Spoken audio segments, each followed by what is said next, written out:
Is hysteria. So hysteria is any spontaneous attempt which circumvents ourselves so that we are able to face the conflict that exists in our life.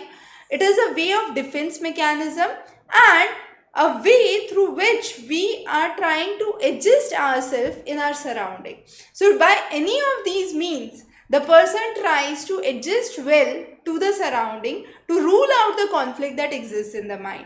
Now, this is a neurotic disorder. It is not a psychotic disorder. We understood already what is the difference between neurotic and psychotic. Neurotic is relatively mild form. Psychotic is the extreme form which is seen. It is more severe form. So, hysteria is a neurotic disorder and it is more commonly witnessed in females than in males. Now, two types of hysteria that we commonly say, which is conversion hysteria and dissociative hysteria. Dissociative hysteria is relatively more severe. Here personality disintegration takes place and person is not even conscious of the acts. Let's say there is a split personality. So person A, who is, let's say this is the person, I split this personality into A and B. So this A person won't know how he behaved when he was B, and B personality would not know how he behaved when he was personality A. And this is that the patient is not conscious of the acts which are done in that form.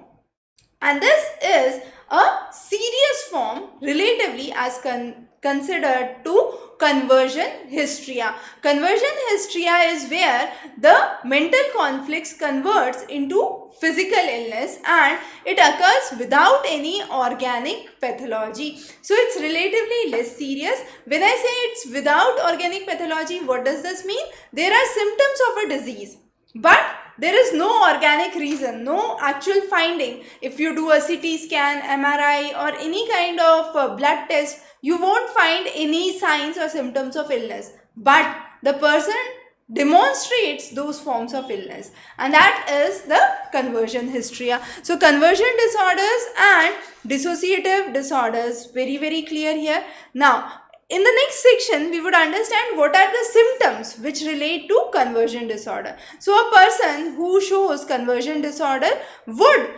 actually show various symptoms. For example, a person can complain, I am not able to smell, I have lost the sense to smell. The person can have a sense of being blind, being deaf, stammering while speaking. Sometimes there could be a sense of inferiority or a sense that I am defective, I cannot do the symptoms, I cannot do or handle the task properly. There can be sudden contractions of voluntary muscle. For example, the hand muscles can all of the suddenly contract and it's not then opening up. So that's again a kind of conversion hysteria.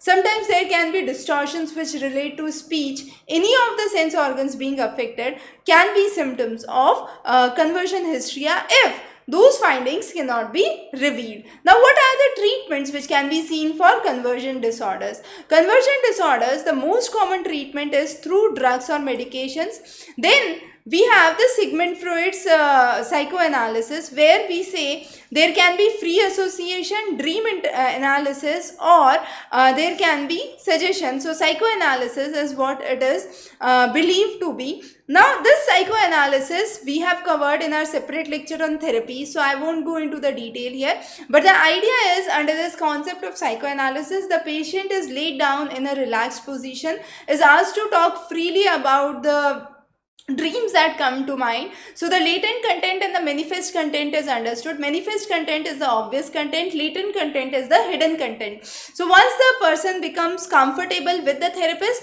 the person would start to explain the hidden feelings, the hidden emotions. Another important way through which this conversion disorder could be treated is talk therapy. You can talk to a person and make them understand that this is not the thing, you are perfectly normal, you need to resume your normal lifestyle. There is another therapy which works, which is occupational therapy. Occupational therapy implies that the person gets involved with the occupation. Now once the person gets involved with the occupation, the person would slowly get rid of any kind of physiological illness signs that could be depicted. The next is eliminate the stressful situation.